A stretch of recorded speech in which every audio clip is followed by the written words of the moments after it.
Jerusalem.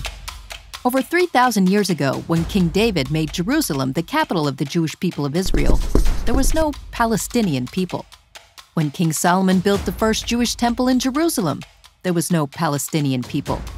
When the Babylonians broke through the city walls of Jerusalem and destroyed the first temple, there was no Palestinian people. When the Romans destroyed the second Jewish temple in Jerusalem, there was no Palestinian people. When the Roman emperor renamed the land of Israel Palestine as a way to punish the Jews, there was no Palestinian people. When the Byzantines, Arabs, Crusaders, Mamluks, Ottomans conquered the land of Israel, even then.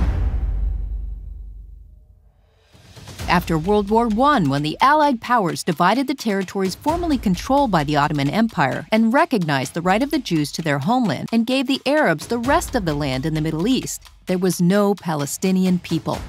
When the Jordanians occupied the eastern part of Jerusalem after Israel's War of Independence in 1948 and ruled it for 19 years, no one called to establish a Palestinian state with Jerusalem as a capital because, all right, we think you get the point. But then, in the 1960s, out of nowhere, a Palestinian people emerged. But from where? Here's a quote from Zuhir Mukhsan, a senior member of the Palestine Liberation Organization. "There's no such thing as a separate Palestinian people.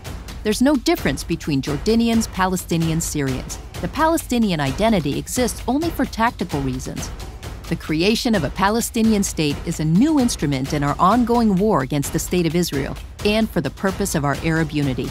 In short, Jewish history has been appropriated. The name Palestine, which was given by the Romans to the land of Israel 600 years before the Arab conquest of the region, was appropriated. There is a concerted effort to erase Jewish history and to delegitimize the State of Israel. Don't be fooled. Learn the facts and share the truth.